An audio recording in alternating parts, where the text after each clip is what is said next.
Hey everybody, Riley here from Blackstock Ford Lincoln, and today I want to talk about the two cars behind me. I've got a Mach-e GT as well as a Mach-e Premium Extended Range all-wheel drive, and we're going to talk about how the two of them compare, what's the same, what's different, and which one might be right for you. Hopefully you enjoy. So let's start with what's the same between these two cars. Obviously it's the same body, so interior space and all that fun stuff is more or less the same. Inside, they both have leather interiors, although this one's styled a little differently than the Premium we'll take a look at in a minute. They're both going to have your big, I believe it's about a 15-inch screen with Sync 4, which means you get wireless Apple CarPlay and Android Auto. Almost everything is run off of these screens. We'll see here in a moment. We'll actually get rid of this plastic cover so that you can see a little bit better. But you've got navigation on either one.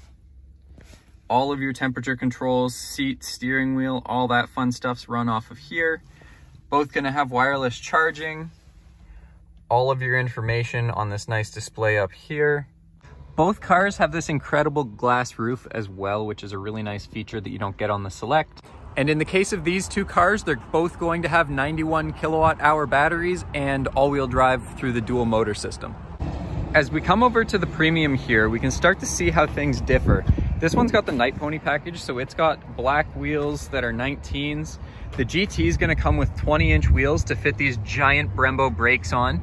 Another thing you've got to consider when deciding between the two cars, the GT's got summer-only tires. They're P0s, and they're really unsafe at anything below the freezing mark. They just don't have any traction left, and I wouldn't even want to try them on snow-covered roads.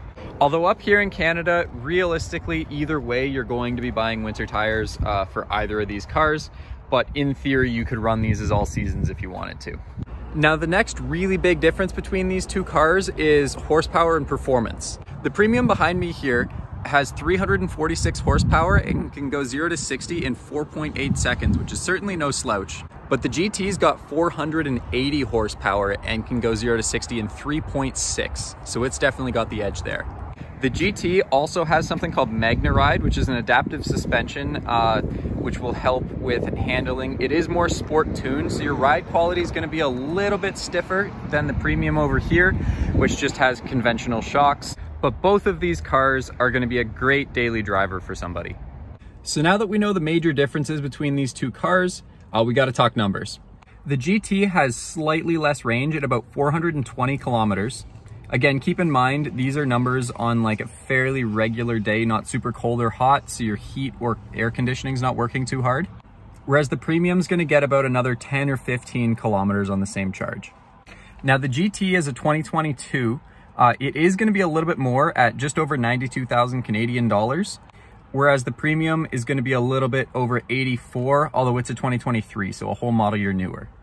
Now the GT being a 2022, they're including a 48 amp charger with this car, so that's over $1,000 value right there.